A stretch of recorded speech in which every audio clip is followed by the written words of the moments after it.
형제야 밝히 보고 형제의 눈 속에서 티를 빼리라. 거룩한 것을 개에게 주지 말며 너희 진주를 돼지 앞에 던지지 말라. 그것을 발로 밟고 돌이켜 너를 찢어 상하게 할까 염려하라. 아멘. 한 주간 제가 만나는 사람들은 그리 많지 않습니다. 그리고 그 사람들은 늘 만나는 사람들입니다. 집에서나 밖에서나 늘 같은 사람을 만나게 됩니다. 그리고 나는 알지만 그는 나를 모르는 사람들도 만나기도 합니다. 지나가는 사람이든지 또 TV를 켰을 때 나오는 배우와 또 등장하는 인물들은 나만 그를 보기 때문에 그는 나를 알지 못하고 나만 그를 아는 꼴이 됩니다. 저는 이렇게 매일 만나는 사람, 또 지나가며 만나는 사람, 또 TV에서 등장되는 사람들을 보면서 야, 어떻게 저렇게 좋은 장점을 가지고 있는가 하고 감동하기도 하고 또 닮고 싶어 하기도 하고 전혀 이해할 수 없다는 생각을 가지면서 그들의 단점을 보기도 합니다. 저는 여러분도 그렇겠지만 만나는 사람들 또 보고 느끼는 판단을 통해서 우리의 삶을 변화시키려 하고 또 진보하는 교육의 장으로 삼기도 합니다. 예수님의 교육 방침은 크게 세 가지로 나누어지는데 그 첫 번째는 원칙을 선언하는 겁니다. 그 둘째는 그 원칙에 대해서 설명하시는 것이고 세 번째는 이러한 교훈 가르침에 따른 적절한 비유를 하시는 것이 예수님의 가르침의 원칙입니다. 이렇게 하라, 그리고 그렇게 하라는 이유를 설명해 주시고 그렇게 할 때 유익한 점과 나쁜 점을 비유로 설명해 주는 것이 예수님의 교훈의 방식입니다. 마태복음 7장 오늘 본문의 말씀은 그러한 사례를 충분히 보여주는 한계가 될 수 있습니다. 예수님께서 선언적 원칙은 비판하지 말라는 겁니다. 그리고 그 이유는 비판만 하면 하나님께 비판을 받게 된다고 말씀을 해 주셨습니다. 본문은 타인에 대한 정확한 지식 또 정보 없이 사람을 단정하고 정죄하지 말라는 말씀입니다. 우리가 무엇을 보고 또 어떤 사물과 사람을 보면서 판단하지 말라는 뜻이 아닌 겁니다. 어떤 것을 우리가 판단하고 평가를 하게 되죠. 그러나 자신이 가지고 있는 선입감만 가지고 판단하지 말고 좀 더 생각하고 판단하는 능력을 기를 것을 말씀하고 있습니다. 상대의 처지를 생각해보고 판단하는 것, 그것이 주님이 판단하지 말라고 하신 선언에 대한 설명이고 비유로 연결이 되는 것입니다. 예수님께서는 하나님께서 우리를 심판하는 그 기준이 바로 우리가 상대하는 사람에게 대하는 태도가 기준이 된다고 말씀해 주셨습니다. 마태복음 18장 21절 이하를 보면 달란트를 빚진 자가 있었는데 주인이 도저히 갚지 못할 형편인 것을 알고 탕감을 해줍니다. 달란트의 빚진 자는 자기가 평생 수고하고 모두 그 빚은 갚을 수가 없습니다. 그래서 탕감받은 그 사람이 100데나리온 빚진 자기에게 빚진 사람을 만나게 되는데 그 사람은 그 사람의 형편으로 100데나리온은 큰 돈이기 때문에 주인이 볼 때는 큰 돈이 아닐 수 있고 탕감해 줄 수 있는 거지만 그 사람에게는 갚을 수 없는 돈인데도 불구하고 그를 용서하지 않고 법정에 세우고 구속하게 됩니다. 그 소식을 들은 주인은 나는 너를 탕감해 줬는데 너는 어찌 탕감해 주지 않고 그러한 배려와 또 용서가 없느냐는 것을 알고 그를 다시 구속시킨 내용을 마태복음 18장 이후에 기록하고 있습니다. 우리 주님께서 그런 비유를 들으신 것은 자신이 행한 것이 하나님으로부터 판단과 판결을 받는 기준이 된다는 말씀을 하신 것입니다. 오늘 우리 주님이 판단하지 마라, 비판하지 마라. 왜 그 비판의 기준이 하나님께서 너를 비판하는 기준이 되기 때문에 하나님의 비판을 받으려 하지 않으려고 한다면 사람을 판단하지 말아야 된다고 말씀해 주신 것입니다.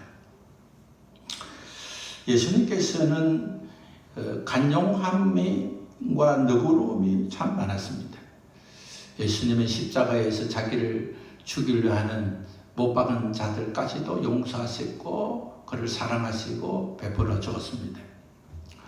사람이 살면 점점 귀가 어두워지고 눈이 어두워지죠. 점점 주님 앞에 가까이 가는 정상은 육체적으로 새해지는 것입니다. 그 사람이 점점 새해지면 우리는 속 사람의 날로 강해지는 그런 역사가 있어야 하는 것입니다. 나이가 들면 늙은이 되지만 그러나 아름다운 나이가 들면 아름다운 노인이 되는 것입니다. 우리가 어른으로 되는 것은 늙어서 어른이 되는 것이 아니라 어른의 성품을 갖출 때 어른으로 대접을 받게 되는 것이죠. 어른이 되는 것은 무엇입니까? 간용이 있는 사람이 되는 겁니다. 너그러움 있는 사람이 되는 것입니다. 관대함이 있는 사람이 되는 것입니다. 그래서 우리가 노년을 준비하기 위해서 해야 할 일이 많겠지만 그 중에 하나는 허물을 잘 덮어주는 것입니다. 살아난 손자가 잘못하면 다 괜찮다고 하는 것처럼 오늘 우리와 지금까지 상대한 사람들, 앞으로 상대할 사람들, 특히 그리스도 안에서 형제가 된 사람들에게 우리가 너그러운 사람이 되어야 됩니다. 우리가 마음에 상처가 되고 아픔이 되고 용서할 수 없는 상황이 되더라도 그럴 수 있겠다. 그렇게 대하는 걸 보면 저 사람도 마음이 많이 지쳤든지 또 아픔이 있든지 나로서는 이해할 수 없지만 그럴 수도 있겠다는 생각으로 점점 성숙해 나갈 수 있어야 하는 것입니다. 사도 바울은 로마서 12장 21절에서 주님의 가르침을 본받아서 그는 선으로 악을 이기라고 교훈을 했습니다. 오늘 우리에게 많은 악들이 찾아옵니다. 악행과 또 악한 또 말과 행실로 우리를 도전하기도 하고 아픔을 주기도 합니다. 그럴 때 우리가 믿음의 성숙을 기회를 삼고 덮어주고 간용하고 너그러움으로 참는 그런 연습이 필요한 것입니다. 인간을 둘러싸고 있는 사물과의 당면한 그 태도를 통해서 우리는 그 대가를 받고 있습니다. 이 시대에 뉴스를 보면 예상하지 못한 비가 와서 홍수가 되기도 하고 예상하지 못한 뜨거운 온도로 인해서 사람이 더워서 죽기도 하고 여러 가지 기후의 재난들이 많습니다. 소위 말해서 지구가 산업화가 된 혜택으로 그 대가를 돌려받는 것이죠. 자동차를 사용하고 기계를 돌리기 위해서 원료를 쓰고 그런 에너지 사용으로 인해서 지구가 뜨거워져서 지구에 사는 사람들과 지구는 뜨거운 맛을 보고 있는 것입니다.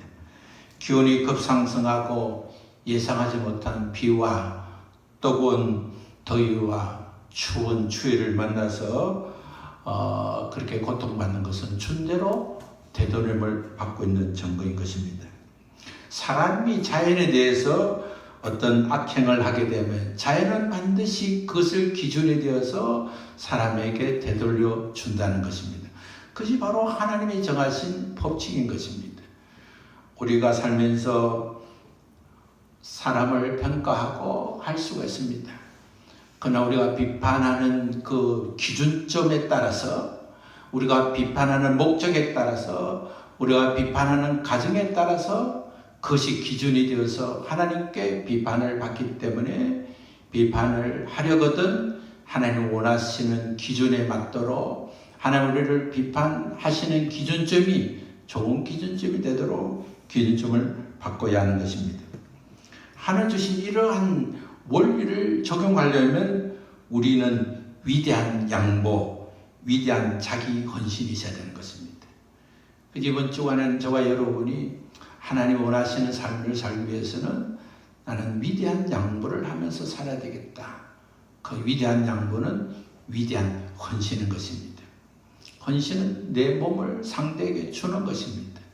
내 영혼이 잘 되어 있어 내 몸을 손상시키는 것입니다.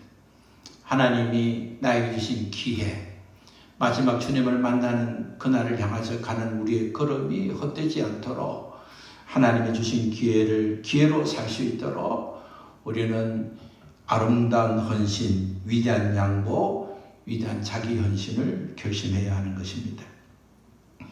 우리가 이런 필요를 다 알지만 그렇게 할 수 없는 것은 우리가 겪는 아픔이 이것을 넘기가 어려운 것입니다.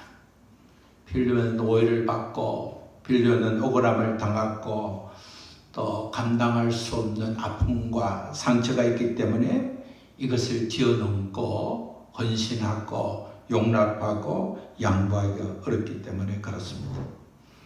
그렇다고 해서 우리가 어쩔 수 없다고 주저앉으면 어쩔 수 없는 삶을 살게 됩니다. 누구나 다 겪는 경험이지만 저는 최근에 늘 저녁마다 걷는 훈련을 하고 있습니다. 이제 한 2주간 정도가 되는데 늘 걷겠다고 되는 시간이 되면 걷기가 싫습니다. 그냥 좀 쉬면 좋겠다. 하루 종일 힘들게 있었는데 집에서 좀 쉬러 왔다가 또 내가 걸어야 되겠는가 하는 유혹에 빠질 때가 있습니다. 그러나 그럴 때마다 내 혈액 건강을 생각하고 또 노후를 생각하고 또 아름다운 미래를 생각하면 그래도 걷는 것이 낫겠다는 결심을 갖고 뛰쳐나갑니다. 그래서 많게는 1시간, 적게는 30분 이상 걷고 또 운동도 하고 그렇게 돌아온 과정을 통해서 이제는 힘도 많이 좋아졌고 몸도 많이 건강해지고 달라진 것을 느끼게 되는 겁니다. 계속되는 훈련은 좋은 습관을 만들고 좋은 습관은 좋은 몸을 만들게 되는 겁니다. 우리 눈이 어두워지고 마음이 어두워지고 몸이 쇠약해질 때 나의 성품을 고칠 수 있는 기회인 줄 알고 우리는 상처와 아픔을 느딛고 너그러운 사람, 간용하는 사람, 덮어주는 사람, 그런 사람이 되기 위한 훈련을 시작해야 됩니다. 그 훈련의 시작은 그럴 수도 있다 하는 생각을 갖는 겁니다.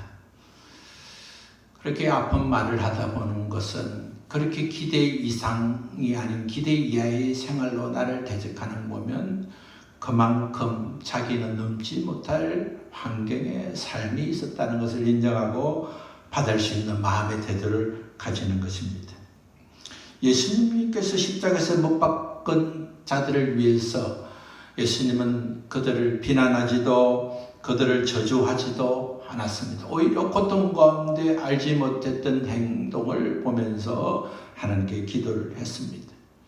예수님이 십자가에 잡히실 때 사랑하는 제자들은 3년 동안 훈련받았지만 예수님을 버리고 도망갔습니다. 죽으시고 부활하신 주님은 제자들을 만난 이후에 너희들이 어떻게 그럴 수 있느냐고 비난하지 않았습니다. 우리 주님은 그들에게 살로움이라고 하시면서 그들을 사랑하시고 그들에게 새로운 사역을 준비하게 하셨습니다. 예수님이 제자들을 다 만나줬지만 더 많은 그때 만나지 못했습니다. 자기 동료인 제자들이 예수님 부활하신 것을 보았다고 하면 그 3년 동안 같이 있던 제자들, 그것도 예수님을 만났다는 말을 들으면 나도 만났으면 좋겠다 그렇게 하지 않고 나는 그분의 손과 발에 못자국을 또 창을 박힌 허리를 봐야만이 나는 믿을 수 있겠다. 나는 상처를 만져본 위야 믿을 수 있겠다는 그런 말을 했음에도 불구하고 예수님은 도마를 만났을 때 도다를 책망하거나 그렇게 하지 않았습니다. 예수님은 제자들에게 또 예수님을 못 받는 자들에게도 책망하지 않고 부드럽게 온유하게 되었습니다. 예수님은 비판받는 자의 눈은 티가 있는 눈이고 비판하는 행제는 덜보가 있는 눈이라고 말씀했습니다. 티는 무엇입니까? 작은 나무 조각, 지푸라기, 가시, 작은 알갱이 이런 것들을 티라 그러죠. 들보는 무엇입니까? 들보는 집을 받쳐주는 기둥, 대들보, 큰 널판지 이런 것을 들보라 그러죠. 예수님 이러한 표현은 참 역설적이고 또 유머가 있는 표현입니다. 낙타와 바늘기와 비슷한 표현이지요. 형제를 비판하지 말라고 하신 주님은 첫 번째 대상으로 말씀하신 것은 바리새인들이었습니다. 당시 바리새인과 서기관들과 유대 종교 지도자들은 하나님의 사랑을 버리고 사람들에게 무거운 짐을 지우고 그 무거운 짐을 지은 것을 행하지 못할 때에 믿음 없는 자들이라고 정죄하고 그들을 판단했습니다. 누가복음 18장 11절을 보면 예수님이 비유로 말씀하셨는데 두 사람이 기도하는 내용을 비유로 말씀했습니다. 한 사람은 바리새인이고 한 사람은 세리가 기도하는 모습을 설명해 주었습니다.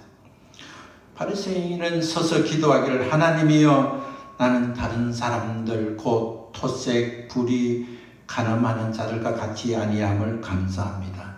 나는 일회에 2번씩 금식하고 또 소득의 11절을 드렸습니다. 이렇게 기도했습니다. 바리새인은 기도하면서도 다른 사람과 비교하는 내용만 했습니다. 하나님 저는 다른 사람들은 불의하고 토색하고 가늠하지만은 하나님 다른 사람들은 11절을 잘 드리지 않고 금식하지 않지만은 저는 그런 삶을 살지 않은 것을 하나님께 감사드립니다라고 기도했습니다. 바리새인의 시각은 모든 사람을 비판하는 것으로 뭉쳐져 있습니다. 그는 다른 사람을 판단했습니다. 그의 판단은 그는 어렵고 그를 둘러싸은 사람은 어렵지 않다는 눈을 가졌습니다. 그러나 세리는 멀리 서서 감히 하늘을 바로 바라보지도 못하고 하늘을 향해서 눈을 감고 가슴을 치면서 하나님이여 불쌍히 여소서 나는 죄인입니다. 두 사람이 기도 가운데 예수님은 어렵다 인정받는 사람은 바리새인이 아니라 바로 세리의 기도가 어렵다 인정받는 기도라고 말씀해 주시면서 자기를 높이는 자는 낮아지고 자기를 낮추는 자는 높아지리라고 했습니다. 믿음으로 성숙하는 것은 무엇입니까? 주님께서 비판하지 말라는 기준은 무엇입니까? 그는 바로 자기를 낮추는 것입니다. 자기도 문제가 있다는 시각으로 타인을 보는 것입니다. 시력이 약해지면 이제는 양심의 눈이 밝아질 때라고 생각하는 것입니다. 시력이 약해지면 신앙의 눈을 높여야 한다고 생각할 때입니다. 마음과 몸이 연약해지면 이제는 다른 사람들, 특히 사랑하는 사람들, 가장 가까운 사람들, 칭찬받아야 될 사람들로부터 칭찬을 받지 못해도 수용하고 간용하고 덮어줄 때라고 생각하는 때가 되는 것입니다. 남을 보는 육체의 눈보다 자기 자신을 먼저 보는 양심의 눈을 밝혀야 할 때라고 생각해야 합니다. 마음이 깨끗한 자는 자신에 있는 조금 많은 것에 대해서도 양심의 가책을 느낍니다. 우리가 살면서 양심의 가책을 많이 느끼면 느낄수록 깨끗한 것입니다. 집안을 정돈을 하다 보면 계속해서 청소할 것이 있습니다. 그런데 청소를 놓쳐버리면 이대로 살면 되지 하고 다시 시작하기가 어렵게 되는 것입니다. 작은 일이지만 할 수 있는 것부터 시작해야 됩니다. 마음을 다스리고 생각하고 정리하고 양심의 가책이 느낄 때마다 회개하고 점점 깨끗한 일에 쓰임받는 자로 나아갈 수 있어야 됩니다. 예수님은 구제, 기도, 금식뿐만 아니라 비판하는 것까지도 외식하는 바리새인과 서기관을 본받지 말라고 우리 주님이 말씀해 주신 것입니다. 그러기 위해서 우리는 먼저 주님께서 내 속에 있는 들보를 제거하라고 하셨습니다.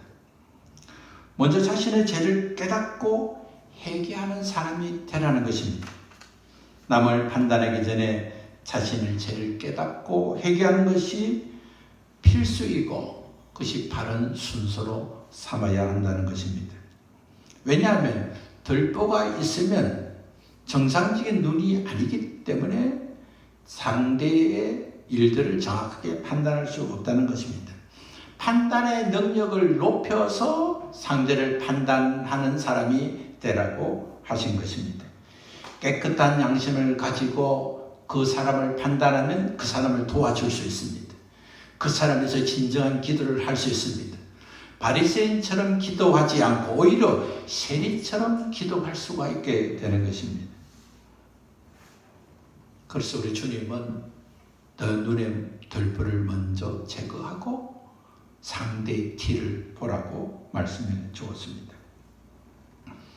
들보로 가진 눈으로 상대의 티를 보고 그 티를 빼려고 하면 그 티를 가진 상대는 오히려 상처를 받고 또 다른 어려움과 문제를 남기게 되는 것입니다.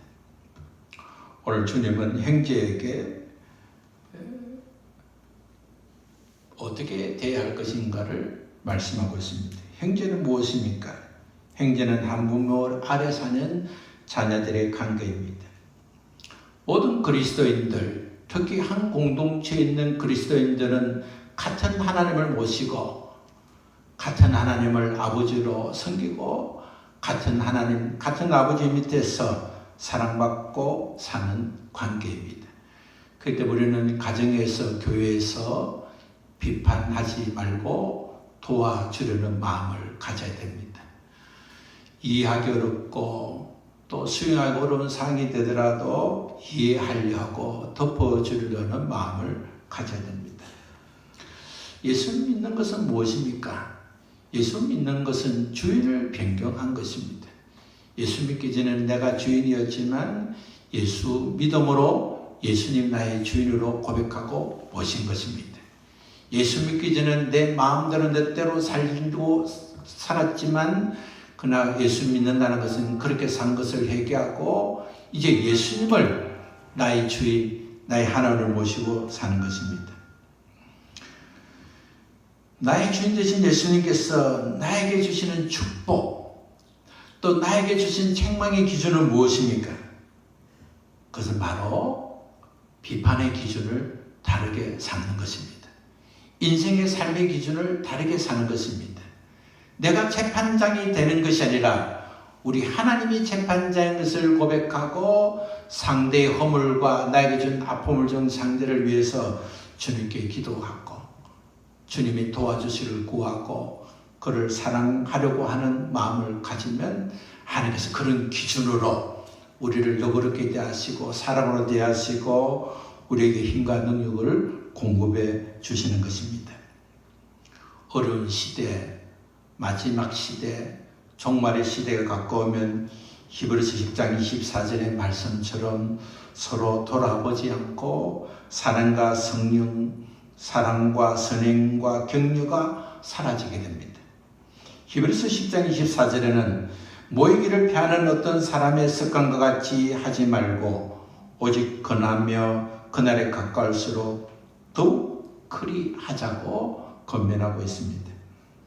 형제를 사랑하고 형제를 격려하고 형제를 도와주는 선행하는 사람, 격려하는 사람, 당신이 오죽하면 그렇게 했겠어? 마음은 아프지만 그만한 이유가 있겠지 하는 마음의 가짐을 가지고 그런 마음이 우리 마음에 자리 잡도록 우리는 기도해야 하는 것입니다. 진리와 선을 추구하는 비판은 개인과 인류의 삶을 발전시켰습니다. 그러나 악의를 가진 비판은 파괴와 악폐를 가지게 되었습니다.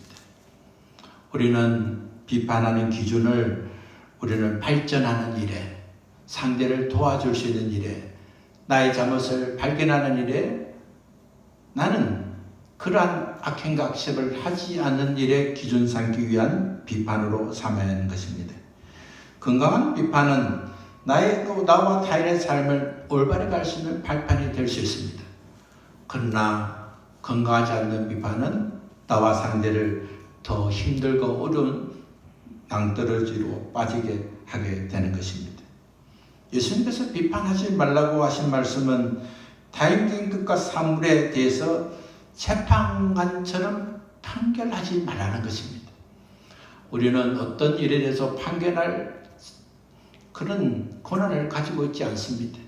우리는 상대의 주인도 아니고 상대를 결정할 수 있는 판결의 권한을 가지고 있지 않습니다. 모든 권한은 하나님이 있습니다.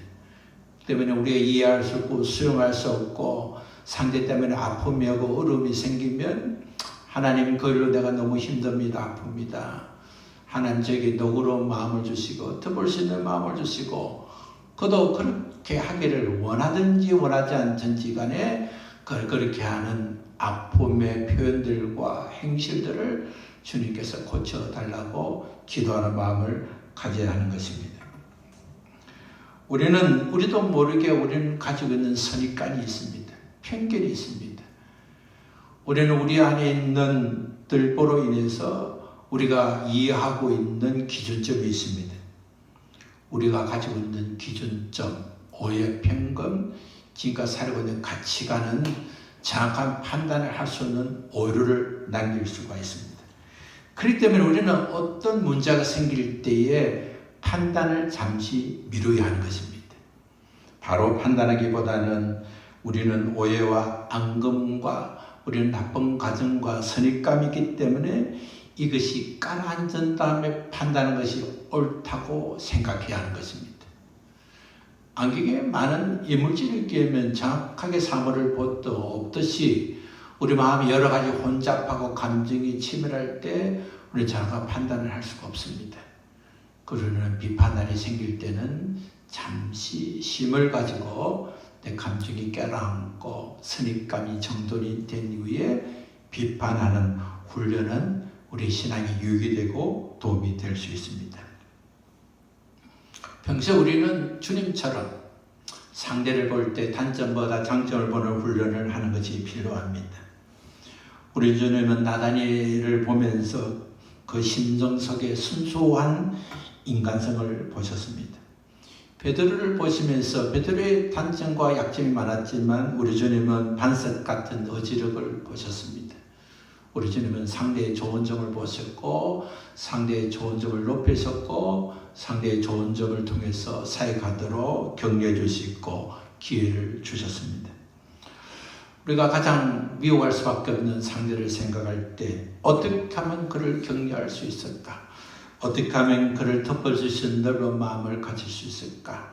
비판하던 것을 멈추고 격려하는 사람이 되기 위해서 전적인 하나님의 은혜가 없으면 될 수 없다는 사실을 고백하고 그렇게 살 수 있기 위해서 내가 무엇을 해야 할 것인가를 생각하고 내 잘못을 회개하고 하나님의 은혜를 구하는 시간을 가져야 하는 것입니다.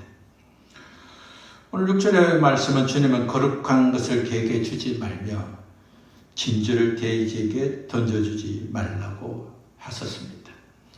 이 말씀은 침례받지 않는 사람에게 성찬에 참석하지 못하게 된 기준이 되었습니다. 오늘 시대에 많은 성찬을 할 때 세례와 침례를 받지 못한 사람들에게 성스러운 성찬식에 참석한 것은 올바르지 않다는 그런 결정을 오늘 본문의 말씀이 기준이 되었습니다. 귀중한 복음은 보석과도 비교할 수 없는데 복음을 단순히 전도해야 되는 의무 때문에 아무렇게나 전해서는 안 된다는 말씀이기도 합니다. 그러나 예수님은 행적에 비판하지 말라는 교훈을 하시면서 주신 말씀이기 때문에 영적 분별력을 가지고 비판하지 않으면 그 비판이 오히려 개에게 돼지에게 던지는 그런 꼴이 되어서 개와 돼지가 오히려 찢게 되고 공격을 당하는 결과를 낳게 된다고 말씀해 주셨음을 생각하셨습니다. 내일을 위하여 염려하지 말라고 하신 주님께서 거룩한 것을 계획에 대기 던지지 않도록 염려하라고 말씀했습니다. 한 주간 우리가 살고 남은 생애를 살면서 비판으로 비판받지 않도록 염려해야 할 것입니다. 비판이 비난이 되지 않도록 염려해야 할 것입니다. 헤아림으로 헤아림을 받지 않도록 염려해야 됩니다. 눈 속의 티를 보고 자신의 드늘보를 보지 못하는 일이 없도록 염려해야 하겠습니다. 우리 주님이 주시는 기회를 놓치지 않도록 하나님이 주신 은혜의 말씀을 놓치지 않도록 이번 한 주간의 것은 주님이 주신 거룩한 신분으로 살 수 있도록 내 삶이 오던 일에 투자하고있는지 그랬던 일에 투자하고있는지를 염려하고 잘 살펴서 믿음으로 한 주간 승리해서 가시가 내 안에 있고 대들보가 상대에 있는 것처럼 생각하지 말고 가시는 상대에게 있고 대들보는 나에게 있다는 사실을 알고 내 대들보를 제껴안고 상대의 아픈 가시를 고쳐주려고 하는 사랑하는 마음, 격려의 마음으로 대해서 그 사람이 돼지와 진주에게 던지는 사랑이 아닌 하나님의 사랑을 입은 형제에게 전하는 사랑으로 바로 전달되도록 우리 자신을 단속하고 우리 자신을 삶을 염려해서 더 쓰임받는 우리 모두 되시기를 바랍니다. 기도하겠습니다. 하나님 아버지 감사합니다. 우리 안에 가시와 상대에게 대들보를 보는 눈을 제거해 주시고 상대에게 있는 가시를 네 안에 있는 대들보를 제거하면서 사랑으로 볼 수 있는 눈을 열어주시기를 원합니다. 신앙의 삶이 더할수록 하나님 아버지여 외식하는 신앙을 가지지 않게 해주시고 하나님의 사랑과 그 은혜를 생각하고 믿음으로 쓰임받는 신앙이 되게 하여 주옵소서. 우리 주님 예수님 이름으로 기도합니다. 아멘. 우리 함께 일어나셔서 491장을 찬송하겠습니다.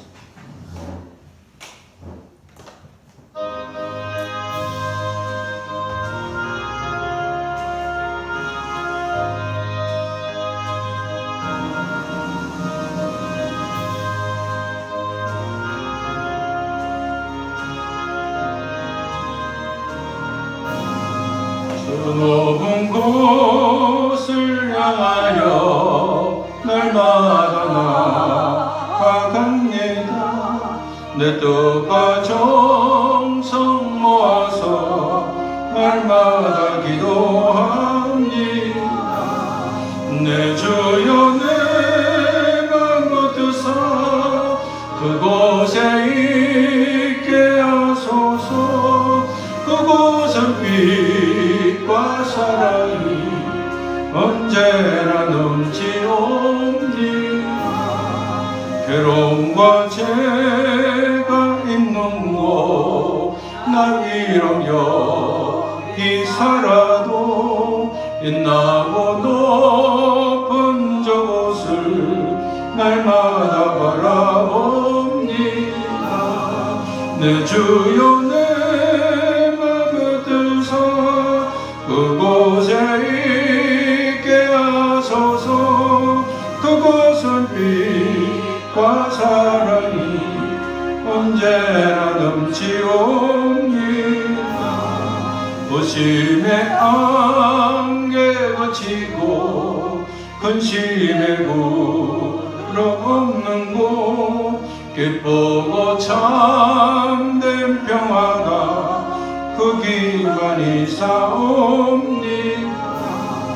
내 주여 내 맘을 드사 그곳에 있게 하소서. 그곳은 빛과 사랑이 언제나 넘치옵니다. 험하고 높은 이 길을 싸우며 나아갑니다. 다시금 기도하오니 내 주여 인도하소서. 내 주여 내 맘 붙드사 그곳에 있게 하소서. 그곳은 빛과 사랑이 언제나 넘치옵니다. 내 주를 따라 올라가 저 높은 곳에 우뚝서 영원한 복락 누리며 즐거운 노래 부르니 내 주여 내 맘 붙드사 그곳에 있게 하소서. 그곳은 빛과 사랑이 언제나 넘치옵니다.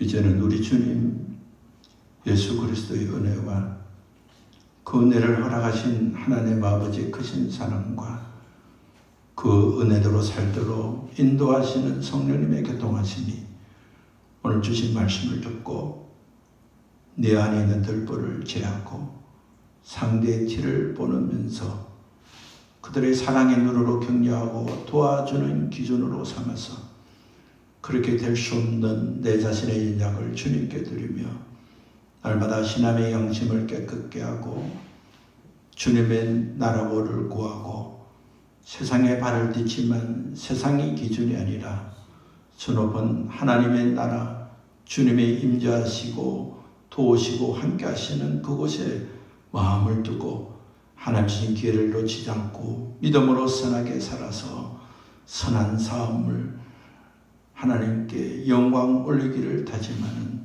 사랑하는 주의 자녀들 가정과 무리와 삶 속에 지금부터 영원까지 함께 계시기를 우리 주님 예수 그리스도 이름으로 축원합니다.